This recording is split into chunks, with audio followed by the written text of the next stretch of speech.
আমাদেরকে শোনায় একজন নবীর সাহাবা হযরত সালমান ফারিস। কি নাম জোরে বলুন? হযরত সালমান ফারিস। তিনি নবীর একজন সাহাবা। তিনি তো দুনিয়ার জমিনে সাহাবাদের ভিতরে বেশি দিন বেঁচে ছিলেন। তিনি 250 বছর দুনিয়ার জমিনে বেঁচে ছিলেন। 80 বছর তিনি মূর্তি পূজা করেছেন। ক বছর? কথা বলেন না কেন? 80 বছর। 80 বছর তিনি মূর্তি পূজা করলেন। সে ধর্ম কিন্তু তাকে ভালো লাগে না, ধর্ম ভালো লাগে না, মন চাই না। তিনি চলে গেলেন খ্রিস্টান ধর্মে। খ্রিস্টান ধর্ম তিনি পালন করলেন 50 বছর। তাহলে 80 আর 50 কত হয়? 130। আপনারা রাগ করছেন নাকি? আপনাদেরকে জিজ্ঞাসা করছি বুঝলে? রাগ নাই তো? মনে মনে করছেন যে এত মৌলবি বক্তব্য করলো, কেউ কিছু বললো না রে, কোন মৌলবিকে তুলি নিয়ে এলি রে, আমাদেরকে বিরক্ত করছে। এ বাবা, কিছু বলতে গেলে তো কিছু শুনতে হবে, হবেন না কিনা জোরে বলুন? কিছু বলতে গেলে শুনতে হবে কিনা? কোনো ছেলে যদি কোনো মেয়েকে বলে আমি কি ভালোবাসি গো তোমাকে, তোমার নাকি জান দিয়ে দেবো, মেয়েটাকে ছেলেটা বলল, মেয়েটা চুপ করে থাকলো, ভালোবাসা হবে নাকি? মেয়েটা তো বলবে আমিও তোমাকে ভালোবাসি, তবে তো প্রেম জমবে নাকি? এ বাবা, আমি এক কর থেকে বলবার আপনারা চুপ করে শুনবেন, কোনো কাজ হবে? আপনারা একটু হা করবেন। এখন গভীর রজনী, এ রাত্রিতে আল্লাহ দরবারে দোয়া কবুল হবে ইনশাআল্লাহ। বলুন কবুল হবে। হযরত সালমান ফারিস তিনি 120 বছর তিনি অন্য ধর্ম পালন করলেন, ভালো লাগে না। তিনি বললেন আমাকে সন্ধান করতে হবে সব থেকে ভালো ধর্ম কোনটা, যে ধর্মটা পালন করলে শান্তি পাওয়া যাবে, যে জিনিসটা বললে শান্তি পাওয়া যাবে। খ্রিস্টানের কাছে গেলেন। খ্রিস্টানের পাদ্রী ডাক দিয়ে বলেন সালমান, তুমি তো ভালো মানুষ, তুমি তো ভদ্র মানুষ, আমি তোমাকে বলি তুমি 80 বছর মূর্তি পূজা করেছো, আর 50 বছর ধরে তুমি খ্রিস্টানদের পাদ্রী সঙ্গে থেকে তুমি খ্রিস্টানি ধর্ম পালন করেছো, শান্তি পাও নাই? বলে না। তাহলে আমি তোমাকে একটা কথা বলে শোনো, কিন্তু কোনোদিন কাউকে তুমি বলবা না। যদি কাউকে তুমি বলে দাও আমাকে হত্যা করে ফেলবে, মেরে দিবে। বলে পৃথিবীর জমিনে এমন একজন মানুষের আবির্ভাব হবে, এমন একজন নবীর আবির্ভাব হবে, তিনি হলেন ইসলাম দরদি নবী, তিনি হলেন কলমাওয়ালা নবী।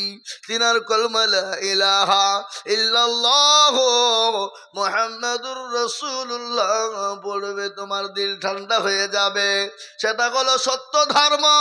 কিন্তু সালমান কোনোদিন কোনো কাউকে বলবা না, আমি তোমাকে বলেছি, এটা কেউ যদি জেনে ফেলে তাহলে আমাকে হত্যা করে ফেলবে, আমাকে মেরে ফেলবে।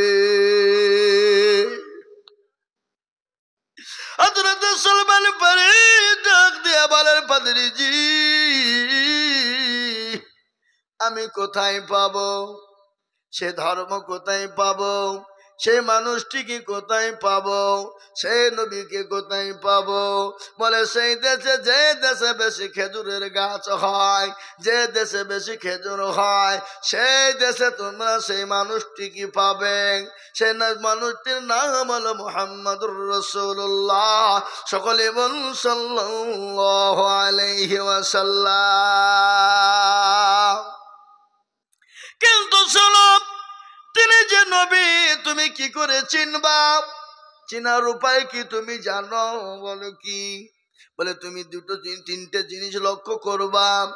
1 নম্বর, তুমি তার জন্য কিছু সদকা নিয়ে যাবা। সদকা বোঝেন না? এই কথা বলেন না কেন? সদকা। আর নবী বলেছেন সাদাকু তারাদুল বালা, সদকা করলে বালা দূর হয়ে যায়। সুবহানাল্লাহ।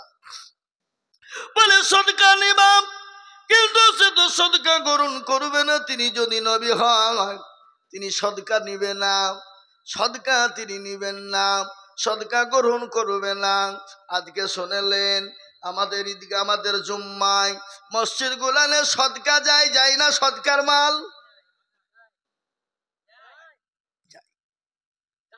সদকার মাল মসজিদে যায়, আর আমাদের দেশের জাকাত পার্টিওয়ালারা সদকার মাল খাওয়ার জন্য মসজিদে মারামারি করে। আপনাদের দেশে সব নাই? হ্যাঁ, বড় লোকরা বেশি খায়। তোরা কিসের বড় লোক? অত ভিকারির দিকে বড় আরো ভিকারি। এ বাবা, আবার কথা বুঝতে পারলেন না?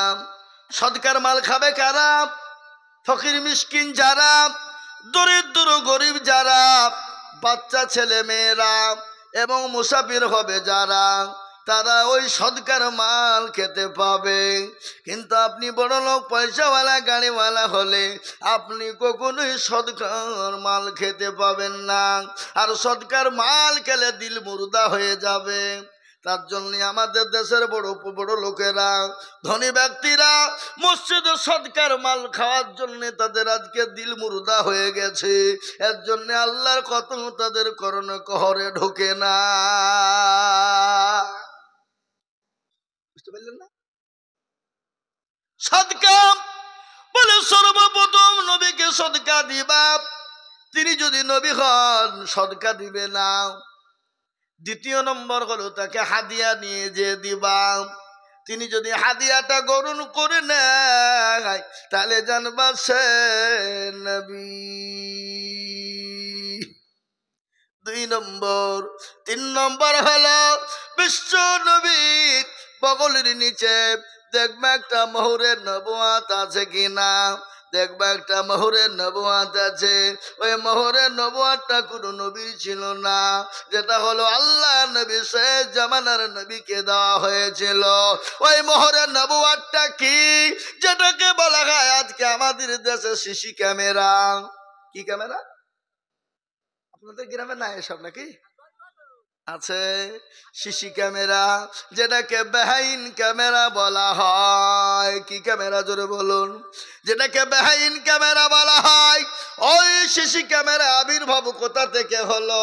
আল্লাহ নবীর বগলের নিচে ছিল সিসি ক্যামেরা, যেটাকে বলা হয় মোহরে নবুয়াত। যেটাকে বলা হয় মোহরে নবুয়াত। ওই মোহরে নবুয়াতের দ্বারা আল্লাহর নবীর সামনে পিছনে ডানে বায়ে তিনি সব কিছু দেখতে পেতেন।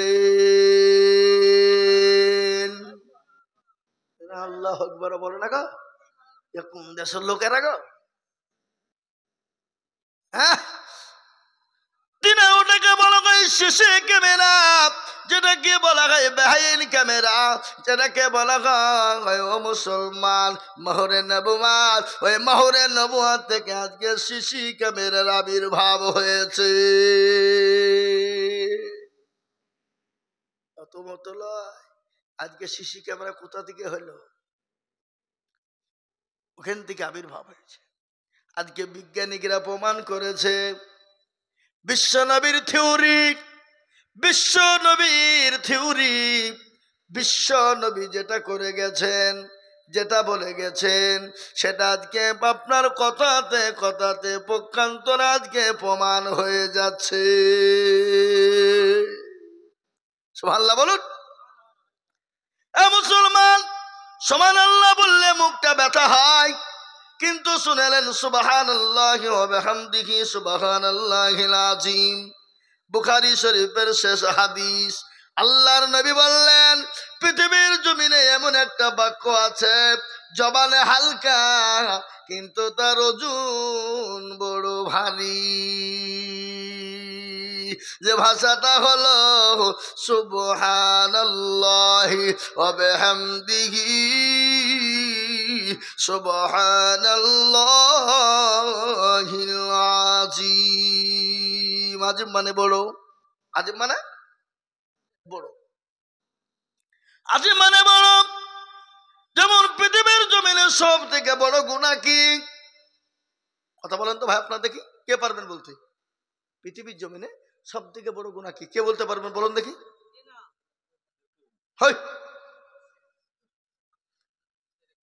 সব থেকে বড় গুনাহ হলো শিরক। কিসের? শিরকের গুনাহ। কোরআন বলেছেন শিরকা লাযুলমুল আযীম।